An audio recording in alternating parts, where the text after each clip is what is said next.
4 বছরের শিশুর ঝাড়ফুঁকের পানি ও তেল ব্যবহারে সুস্থ হচ্ছে অসুস্থ রোগীরা।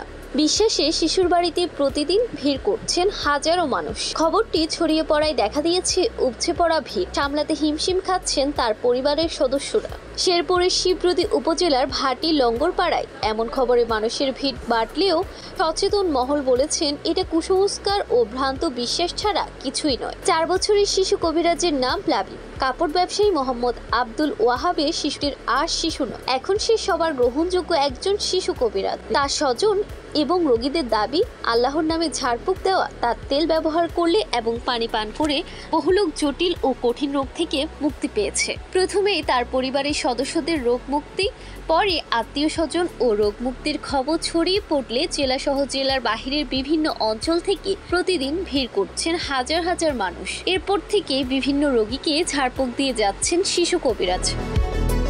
তার পরিবারের সদস্যদের দাবি, এটা আল্লাহ প্রদত্ত অলৌকিক ক্ষমতা। মঙ্গলবার সরজমিনে গিয়ে দেখা গিয়েছে শিশুটির বাবার সাথে পানি দিয়ে খেলছেন। দুজন বালতি বালতি পানি এনে বোতলে ভরছেন। বাবা তাকে খেলাধুলা বন্ধ করে পানিতে ফু দিতে বলেছে। অমনি ছেলেটি মাথায় গিয়ে পানিতে ফু দিচ্ছে।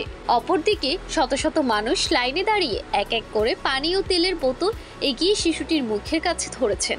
আবার কখনো শিশু তার বাবার কোলে বসে সারিবদ্ধ হয়ে দাঁড়িয়ে থাকা মানুষের বোতলে ভর্তি পানিতে ফুঁক দিচ্ছেন, তেলের শিশিতে ঝাড়ফুঁক দিচ্ছেন। প্রতিদিন সকাল 10টা থেকে বিকেল 5টা পর্যন্ত 2 ধাপে চলে এই ঝাড়ফুঁক বা শিশু কবিরাজের চিকিৎসা।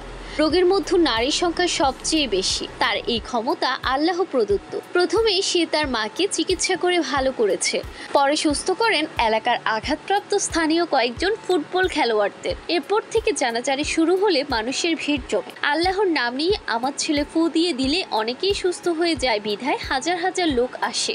এজন্য আমার ছেলে আজ পর্যন্ত একটি টাকা কারো কাছ থেকে নেয়নি। এই সময় তিনি তার ছেলেকে একজন আলেম বানাতে চান বলে দোয়া চান। জান্নাতুল তাহসিন, FTV নিউজ।